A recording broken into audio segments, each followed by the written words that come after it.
Hello అండి, అందరూ ఎలా ఉన్నారు? నేనైతే చాలా బాగున్నాను. మీ అందరూ కూడా బాగున్నారని అయితే అనుకుంటున్నాను. సో ఏంటి లిస్ట్ అనుకుంటున్నారా? ఇది వచ్చేసి వరలక్ష్మి వ్రతం కోసం నేను రెడీ చేసి ఉంచుకున్న లిస్ట్ అన్నమాట. ఆల్మోస్ట్ 1 వీక్ బిఫోర్ నుంచి ప్లాన్ చేసుకున్నాను.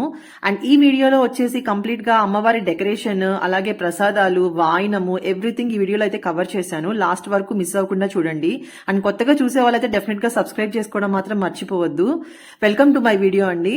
సో ఇది వచ్చేసి నా స్వహస్తాలతో నేను కట్టిన పూల దండ అన్నమాట. చాలా బాగుంది కదా. సో ఏదైనా మనం సొంతగా పని చేస్తే ఆ సాటిస్ఫాక్షనే వేరనమాట. ఇక్కడ వచ్చేసి నేను బ్యాక్ డ్రాప్ కోసం కష్టపడుతున్నాను. చూస్తున్నారు కదా, ఇంక మా హస్బెండ్ కూడా నాకు హెల్ప్ చేశారు. ఇక్కడ చూస్తే మీరు నేను ఆల్రెడీ పెట్టడం, మా ఓడు పీకేయడం ఇదే పనిలో ఉన్నాడు అనమాట. ఏం చేస్తాం చెప్పండి, పిల్లలు ఉన్నప్పుడు తప్పదు. మనం చాలా జాగ్రత్తగా ప్లాన్ చేసుకొని చేసుకోవాలన్నమాట ఇలాంటి పూజలు అవన్నీ. ఈ ఇయర్ వరలక్ష్మి వ్రతం అయితే మా ఇంట్లో చాలా స్పెషల్ అండి. సో మా కొత్త ఇంట్లో ఫస్ట్ టైం నేను వరలక్ష్మి వ్రతం చేసుకుంటున్నాను అనమాట. అందుకని కొంచెం అయితే కష్టపడాల్సి వచ్చింది. కొన్ని కావాలంటే కొన్ని తప్పవు కదా. సో మార్నింగే లేచి చక్కగా మనం హెడ్ బాత్ అది చేసి ప్రసాదాలు అయితే ఫస్ట్ స్టార్ట్ చేసేసాను. ఎందుకంటే నాకు కొంచెం లేట్ అయ్యేదంటే అవే.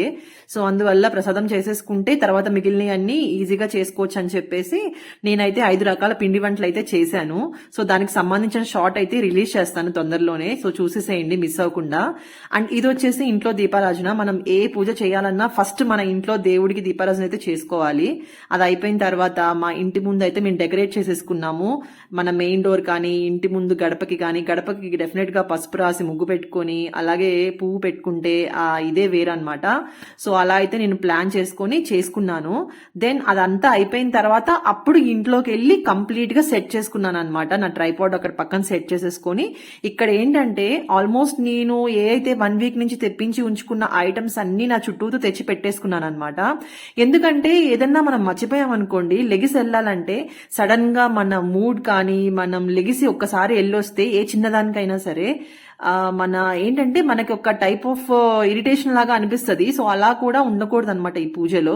అందువల్ల నేనైతే అన్ని చుట్టూతూ పేర్చుకొని కావాల్సిన ఐటమ్స్ అన్ని సెట్ చేసేసుకుంటూ డెకరేషన్ అయితే స్టార్ట్ చేస్తాను. అఫ్ కోర్స్ దాంట్లో నేను 2-3 ఐటమ్స్ అయితే మర్చిపోయాను. మీరు చూస్తున్నారు, మా హస్బెండ్ నాకు హెల్ప్ చేశారనమాట. ఇక్కడ మీరు చూసుకుంటే రైట్ సైడ్ కార్నర్ లో మా వాడు కష్టపడుతున్నారు చూడండి ట్రైపాడ్ కోసం అనమాట. ట్రైపాడ్ అండ్ దానికి ఉన్న ఫోన్ కోసం వీడు బాధ. ఇప్పుడు మెల్లిగా దాన్ని వాడికి అందకుండా పైకి సెట్ చేశాను. అలాంటిది వాడు చూడండి మెల్లిగా ఎలా దానికోసం వచ్చేస్తున్నాడో. అసలు ఈ పిల్లలు ఉన్నారంటే మామూలు విషయం కాదు వీళ్ళతోటి. ఇంకా ఫైనల్ గా అయితే నేను అమ్మవారిని అయితే రెడీ చేసేసుకున్నాను నాకున్న సామాగ్రితో. అమ్మవారు అయితే చాలా అందంగా ఉన్నారు, మీకైతే నా వీడియోలో చూపించేస్తాను.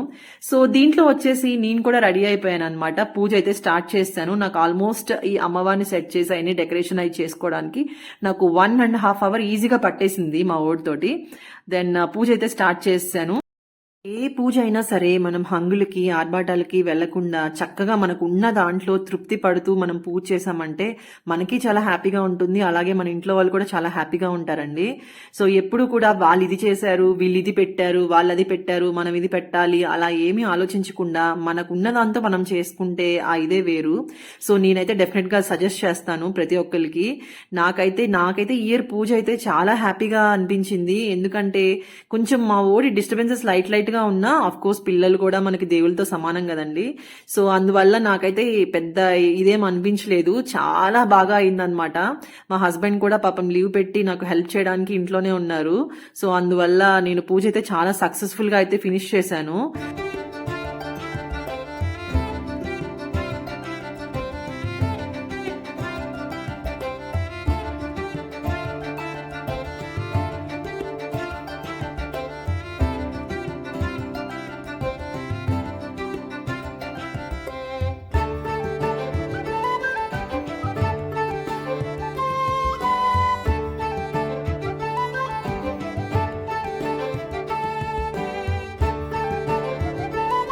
చూశారు కదండి మా అమ్మని, చాలా బాగున్నారు కదా. బేసిక్ గా ఏంటంటే నాకు తెలిసిన పద్ధతిలో నాకున్న దాంట్లో నేనైతే ఇట్లా అరేంజ్ అయితే చేసుకున్నాను. సో అమ్మవారిని వచ్చేసి కలశానికే నేను బ్లౌజ్ పీస్ అనేది ఇలా సెట్ చేసుకున్నాను అనమాట. ఎందుకు అంటే పెద్ద అమ్మవారిని పెట్టడానికి శారీ కట్టి అది చాలా లాంగ్ ప్రాసెస్. సో నాకు అంత టైం లేదు అండ్ మా బాబుతో కుదరదని చెప్పేసి ఇలా అయితే చేసుకున్నాను. సో ప్రతి ఇంట్లో అమ్మవారు అనేది కామన్ అనమాట, కానీ డెకరేషన్ అనేది డిఫరెంట్ గా చేస్తూ ఉంటారు. అది ఎవరికి ఉన్న దాంట్లో వాళ్ళు అలా చేసుకుంటే చాలా బాగుంటుంది. అండ్ దీంట్లో వచ్చేసి నేను ముత్తైదులకి ఇవ్వాల్సిన వాయినం కూడా ముందే రెడీ చేసి ఇలా సెట్ చేసి ఉంచుకున్నాను అనమాట. ఎందుకంటే వాళ్ళు వచ్చినప్పుడు హడావుడి అవ్వకూడదు, ఏదో ఒకటి మనం మిస్ చేసేస్తామేమో అన్న భయంతో నేనైతే ఇలా సెట్ చేసి ఉంచుకున్నాను. సో నాకు కావాల్సిన ముత్తైదులు అయితే వచ్చేసారు, నేను పిలిచిన వాళ్ళు. చక్కగా వాళ్ళ కాళ్ళకి పసుపు రాసి బొట్టు పెట్టి గంధం పెట్టి ఆ వాయినం అయితే వాళ్ళ చేతికి అందజేశాను. చాలా హ్యాపీగా అనిపించిందండి. ఏంటంటే అమ్మవారు ఎవరైతే మన ఇంటికి వస్తారో ఆడవాళ్ళు, వాళ్ళందరూ కూడా మనకి లక్ష్మీదేవితో సమానం అన్నమాట ఆ రోజు. సో వాళ్ళకి వాయినం ఇచ్చి మనం ఆశీర్వాదం తీసుకుంటే ఆ సాక్షాత్తు ఆ అమ్మవారే మన ఇంటికి వచ్చారా అన్నంత ఫీలింగ్ వస్తుందన్నమాట. సో అలా నేనైతే వాయినం అయితే ఇచ్చేసాను. ఆ రోజు నేను పిలిచిన ప్రతి ఒక్క లక్ష్మీ స్వరూపం మా ఇంటికి వచ్చారండి. సో ప్రతి ఒక్కరికి కూడా ఆ అమ్మవారికి చేసే ఏదైతే ఉన్నాయో అవన్నీ కూడా ప్రతి ఒక్కరికి చేశాను. అందరికీ వాయినం ఇచ్చాను. సాక్షాత్తు అమ్మవారే మా ఇంటికి వచ్చారా అన్నట్టుగా అనిపించింది ఆ రోజు అయితే.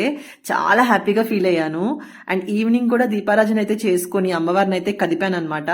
ఇంకా మా ఓడైతే వాడి పూజలు వాడు స్టార్ట్ చేశాడు. చాలా ముచ్చటగా అనిపించింది చూస్తానికి, అందుకే రికార్డ్ అయితే చేశాను. ఆ తర్వాత ఈవినింగ్ అయితే పేరెంట్ పిలిచారు. సో అక్కడికైతే వెళ్ళిపోయాను అనమాట. సో ఆంటీ వాళ్ళ ఇంట్లో అమ్మవారు ఈమె ఎంత చక్కగా ఉన్నారో, ప్రతి ఇంట్లో కూడా అమ్మవారిని చూసినప్పుడు వాళ్ళని రికార్డ్ చేయాలనిపించింది. అంత బాగున్నారు అనమాట అమ్మవార్లందరూ. సో ఇదండి నా వరలక్ష్మి వ్రతం. చాలా హ్యాపీగా, ఇంకా చాలా ఎలా చెప్పాలో కూడా నాకు తెలియట్లేదు, అంతా బాగా జరిగింది అనమాట. సో ఆ అమ్మవారి కరుణ కృప మనందరి మీద ఉండాలని మనస్ఫూర్తిగా కోరుకుంటున్నాను. సో ఇదండి ఈ వీడియో. సో నెక్స్ట్ వీడియోలో మళ్ళీ కలుద్దాం. థ్యాంక్ యూ అండి. Thank you so much for watching.